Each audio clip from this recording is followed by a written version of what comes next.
All right, everyone, it's time to revisit a concept that I actually spoke of in brief some time ago, which is that of toxic masculinity. Now, of course, the term generally, for people who haven't encountered this, the term generally applies to, like, the idea among, third wavers, the idea that maleness in its traditional sense, in some aspect, either in part or in whole, is toxic, that it's bad for everyone, that it harms the world. A new thing is they're trying to talk about how toxic masculinity causes climate change because men, feel pressured not to do, like, the environmentalist thing, which is, bullshit, but I guess that's what they're claiming now.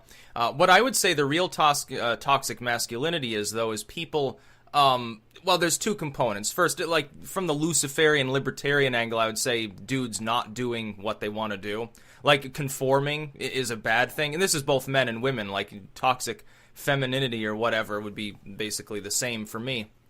It's like, why conform to anyone's expectations of you? As long as you're not harming other people, do whatever the fuck you want.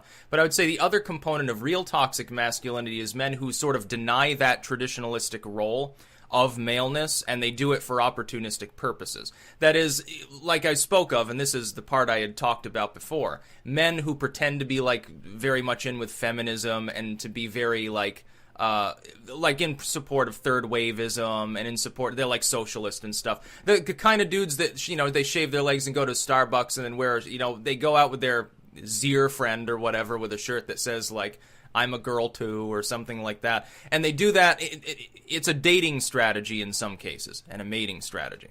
What you're seeing is that men who are not physically dominant are adopting sort of a form of camouflage in order to blend in and get in with the females. That's basically, evolution is literally causing this. This conforms, by the way, to my idea that we're approaching the edge of a very bad behavioral sink, and that these behaviors that we're seeing are the result of pheromonal overload. What I hypothesize is, and this is why it's more prevalent in urban areas, by the way, men and women are in constant contact with one another, with individuals of all ages and varieties. Our bodies are very much driven by our olfactory senses when it comes to mating, when it comes to the biochemical signals that make up our sex drive, our behavioral patterns, and everything like that.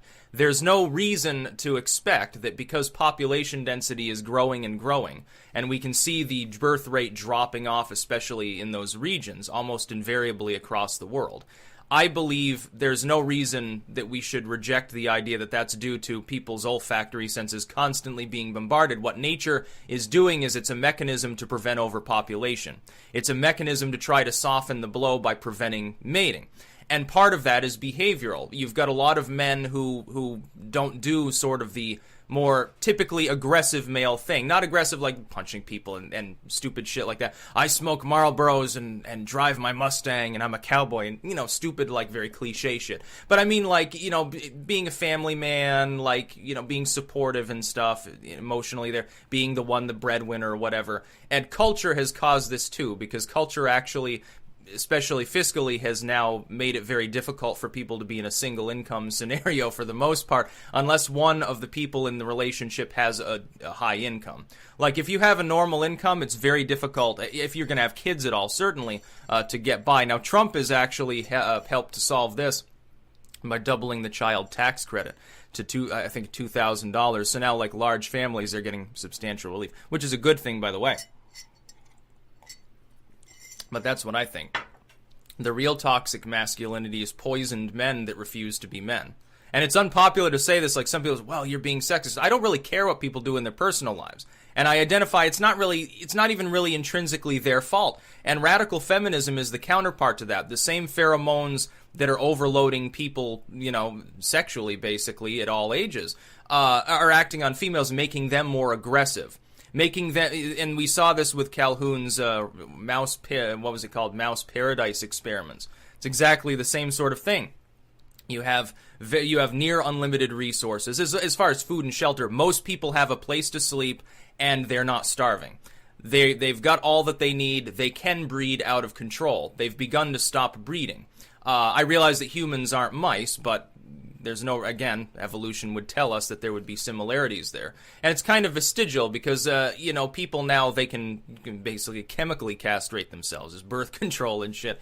But nature is telling us, hey, there are too many people around, and resources are not actually unlimited. You need to stop having children. What's a good way of doing that?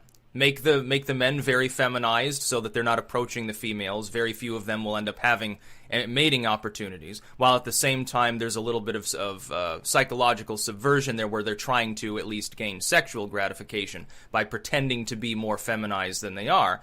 And then you have females that are uninterested and even use warning colors, like, the pink hair is a warning color thing has been spoken of.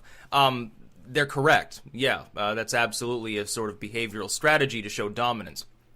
You can even see it in the difference between sort of the left and right, loosely when we're talking about like a political discourse, or I'd say political strategies. There's a big difference between the two.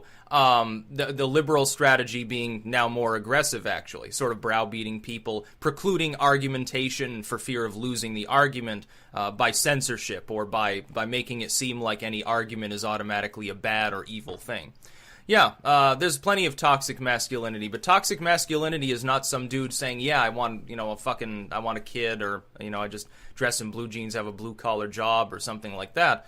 There's nothing toxic about that. The idea of the traditional Western-style nuclear family is a fundamentally noble concept. Now, of course, there is a moralistic flip side. The old moralism, before the postmodern moralism, was very much similar in that it tried to enforce that sort of view even on people who can't really enjoy it. Again, my libertarian perspective comes to the fore, and I would say that even though there were a lot of happy families, like the Cleaver sort of thing, or Andy Griffith sort of tale back in the day, there were also a lot of desperately unhappy marriages where a woman had basically been married off at a young age, had an abusive husband, was not supported, or the dude, honestly, like he was in a dead marriage, a very frigid marriage, and didn't have his own romance, really, and just sort of did it in order to have the family and to live up to societal expectations.